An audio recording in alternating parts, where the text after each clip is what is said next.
Hi, ഇന്ന് നമുക്ക് carrot പോള തയ്യാറാക്കി നോക്കിയാലോ. അതിനാവശ്യമായിട്ട് മീഡിയം സൈസിലുള്ള 5 ക്യാരറ്റാണ് ഞാൻ എടുത്തിട്ടുള്ളത്. ഇത് തൊലി കളഞ്ഞതിന് ശേഷം കുക്കറിലിട്ടിട്ട് ഒരു ഇത്തിരി ഉപ്പ് ചേർത്തിട്ട് 6 വിസിലടിച്ചിട്ട് വേവിച്ചെടുത്തിട്ടുണ്ട്. വെന്ത ശേഷം ക്യാരറ്റ് ഒരു മിക്സിയുടെ ജാറിലേക്ക് ഇട്ട് കൊടുക്കാം. അതിലേക്ക് 3 ടേബിൾ സ്പൂൺ പാൽപ്പൊടി ചേർത്ത് കൊടുക്കുന്നുണ്ട്.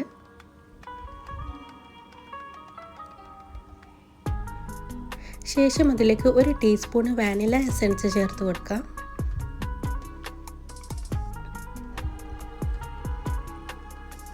എട്ട് ടേബിൾ സ്പൂൺ പഞ്ചസാരയാണ് ചേർത്തിട്ടുള്ളത്. ഞാനതിലേക്ക് 1/2 കപ്പ് പഞ്ചസാര ചേർത്താൽ മതി.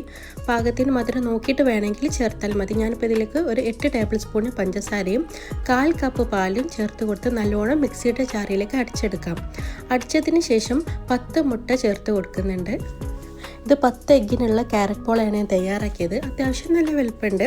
10 മുട്ടയും കൂടി ചേർത്ത് നല്ലോണം മിക്സിയുടെ ജാറിൽ അടിച്ചതിന് ശേഷം ഒരു നോൺ സ്റ്റിക്കിൻ്റെ ഇതുപോലെ പാത്രത്തിലേക്ക് 2 ടേബിൾ സ്പൂൺ നെയ്യ് വെച്ച് കൊടുക്കാം.